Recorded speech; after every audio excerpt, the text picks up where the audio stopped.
G.I. Joe against Cobra and Disco, fighting to save the day.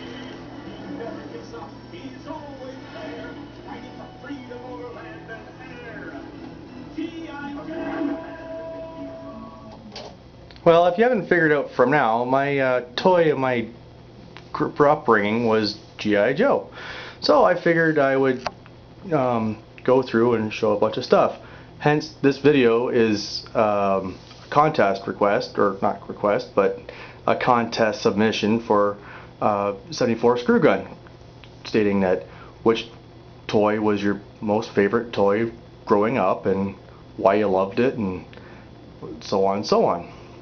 So I set up a small display of things that I picked up, and I'll do a little bit of a descriptive what have you of it, and hope you guys enjoy. Here we go.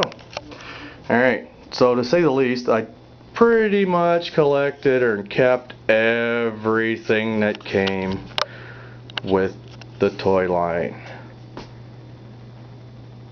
And this is just some of the stuff, you know, like we have those little flyer things that come with it, with stories and what have you, and that came with like vehicles and some of the figures, and you know, and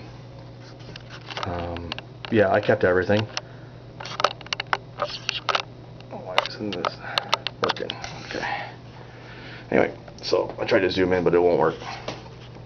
So we'll start this off with my very first one. Alright, if you can see it there, this little guy, he was the very first Joe I ever picked up, and I believe he was General Hawk. I have a little bit of speculation about that because I don't remember him coming with the portable rocket launcher that he would tow behind and what have you, and I had to do a little bit of research and things like that. But I would guess that it's probably Steeler. But I picked him up in 1982, and well, born in 76, that would make me 6. I won it at, I don't know if the states have this store, but Shoppers Drug Mart, because I am from Canada. They had a coloring contest, so I won the coloring contest. So the prize was you got like $5 to spend, you know, in the store. So I had decided to start my collection with him, and you can tell he was well loved. He's like balding and no thumbs, and I'm actually surprised he still has a crotch, because the newer, you know, figures tend to break sometimes, and you know, but yeah, no, he went through hell and back and hell again, and actually, to tell you the truth, I just fixed him because he was in pieces. Elastic bands broken and a whole 9 yards, and you know, and at one point I thought I was being funny. I wanted to try to use him more with hands, so I actually switched out the heads. So I had his head on his body. I don't think Grunt liked that too much, so but anyway, I put them both back together again. So and yeah, so yeah, I don't have everything. I've got you know, here's a quick pan around, you know, of some of the figures.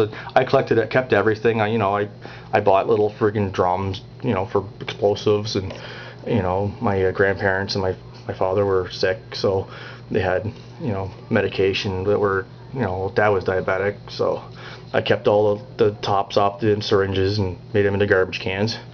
Use that kind of stuff, right?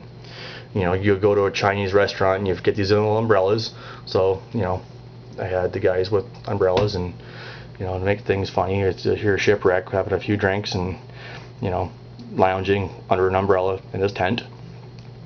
You know, so I pretty much kept every single file card. This one actually is one of the ones I didn't cut up, so which is kind of cool. You know, these are not file cards, but they're the Cobra battle packages or battle gears.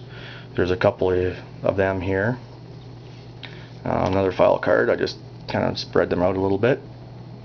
Here's a couple of the figures that I like to play with, some really old ones. You know, I got Sergeant Slaughter there, and you know, Flint and Gung Ho, and you know, Flash, I believe that's his name. You know, Lady J, and you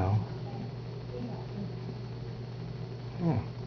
So even with the vehicles, and, you know, you got those little premium outlet books, and they were, you know, mail-in stuff, and you know, like never did. I wish I had, because you never know what you can buy. You know, like you get the odd character and stuff like that, you know, the mail-ins.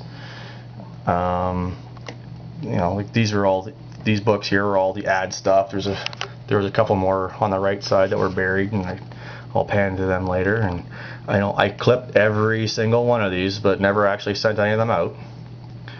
Oh, you know, I got a Destro on card, a little bit damaged. They sat with you know, in my collection and that, and I guess at one point the glue got dried out, and I had to re-glue it. Obviously, I didn't line them up properly, but this not from here. It's from Europe. My cousin sent it over to me, and you know, so that was kind of nice of him. Yeah, I used to do stupid shit like, you know, excuse my French, stupid stuff like, you know, I made picnic tables. This one's broken. I have it taped to Destro, but you know, I get little pop bottles and stuff like that, and you know, have these guys lounging out there having a drink. You know, you know, if you go up a little further, here's another one of those. There's Cobra Island, the poster and all that stuff, and actually is part of a game. Never did play it, but you know, it's all good.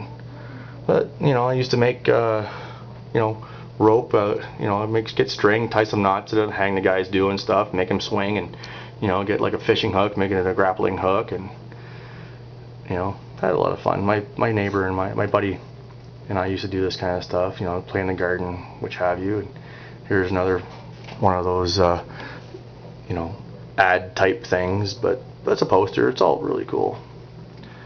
You know, there's Cobra Commander sitting in a net that I made, and it's talking about one of those mailers. It's actually the hooded Cobra Commander, and Duke is just hanging around.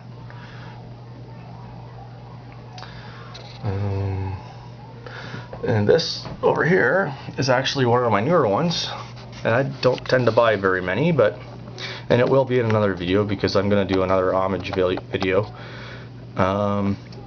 It is Buzzer on a 25th anniversary, you know, well, on card, obviously you can tell, signed by Larry Hama. And I put excuse me, I put Tunnel Rat out front, and I found out recently that Tunnel Rat is supposed to be a rendition of Larry Hama himself back in the day when he started creating G.I. Joe. So G.I. Joe came with a bunch of other little things, like you'll see here, like there's you know, I got it taped to the table, but it's a little, you know, mailer thing for Sergeant Slaughter, and I got them kind of spread out a little bit. Here is a pamphlet of all the little mini characters, which are these little dudes, you know, which are probably going to become Monopoly characters. Mind you, they actually did produce a G.I. Joe Monopoly game board, and I think they would actually work pretty good for that.